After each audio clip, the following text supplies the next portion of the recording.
Have you ever struggled to get your fabric on grain when you're cutting out your pattern pieces? If I can be honest, grain lines really frustrate me. Getting my fabric on grain really tests my patience, but I know that it's not a step I want to skip. In this video, I'm going to show you a few ways to get your fabric on grain so that hopefully you can avoid some of this frustration when you cut out your pattern pieces. And yes, I will include some tips for knit fabrics, which are often super unruly. Oh, and if you're wondering what I'm even talking about, what is the grain line? Why does that even matter? First, check out my other video, Do You Really Have to Cut Fabric on the Grain Line? And I'll explain everything. I will put a link to that video below. All right, now let's get on grain. So if you've pre-washed your fabric or it's just come out cut twisted off the bolt, how do you get it back on grain?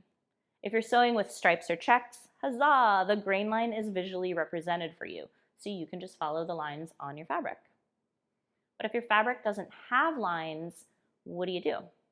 There are a few tricks to getting your fabric on grain. One way that you can get your fabric on grain is to hold the fabric and adjust it. The other way involves tearing along the cross grain so that you can establish the cross grain and then therefore get your straight of grain.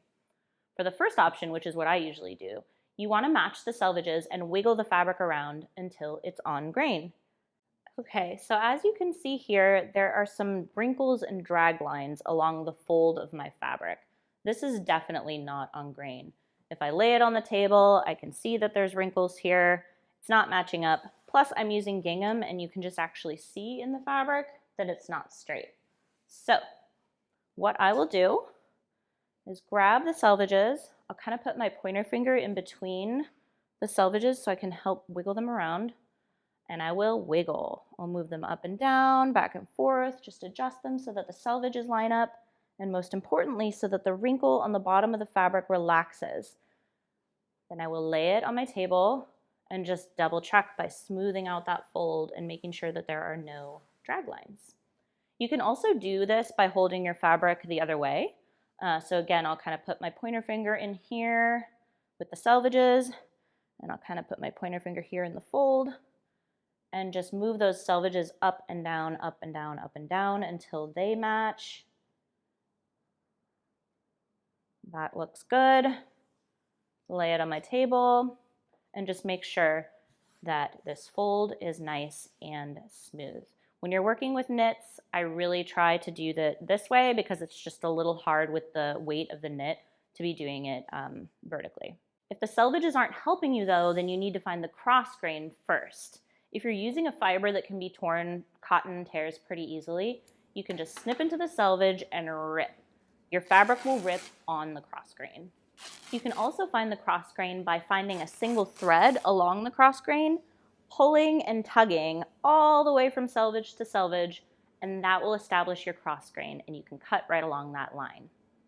Once your cross grain is established, you can then fold the fabric along the lengthwise grain, matching your selvages, and everything will be straight and on grain. But what happens if your fabric is off grain and you can't figure out how to straighten it? You can sort of help your fabric straighten out to an extent. If you pre-wash your fabric, and you should check out my other sewing lab to see the fun experiment when this shirt shrank in the wash. I'll put a link to it below. If you pre-wash, you might need to get your fabric back on grain manually. Sometimes the grain can just get distorted when the fabric is on the bolt, or if someone doesn't cut it straight when they cut your yardage. So what you can do is stretch the fabric along the bias. Stretch it diagonally. Stretch both ways, help it get straightened and back on grain. Repeat until once you fold and line up your selvages, it looks straight. So this all seems pretty straightforward on woven fabrics, but what about knits? It can be exhausting to get knits on grain. Those little ribs are hard to see, and the fabric is so wiggly and temperamental. You can painstakingly pin your knits along the ribs to keep it on grain. If your knits are striped, this helps because you'll have a visual cue, but I often don't have the patience to do that when I'm cutting out knits. So for knits, I like to hold them horizontally, matching the selvages just like I do with wovens. I will wiggle the selvages up and down and back and forth until the wrinkle along the fold of the fabric relaxes and there's no more drag lines. All right, so here I have a knit, and you can see that the fold has a bunch of wrinkles and drag lines because this is not on grain. So I'll do the same thing as I did with the woven fabric, holding the selvages here and using my fingers to just kind of wiggle this fabric and watch that fold relax. When I feel like I have it, that's when I'll lay it on my table and double check. Another trick, which I pretty much always do for knits anyway, is to cut it out single layer. Cutting single layer saves fabric and it's easier to keep knits on grain. I hope these tips help you keep your fabric on grain. Remember to check out my other video to learn all about how the grain line works and to see what happens when you don't cut out on the grain line. If you like this video, there's one more article that you won't want to miss. It has a bunch of tips for matching your plaids and stripes. Has a lot to do with the grain line and it really makes your projects look professional. I'll be sure to link that video and article below too. Let me know in the comments if you have questions or if you have any tips for getting your fabric on grain. Otherwise, I will see you next time. Happy sewing.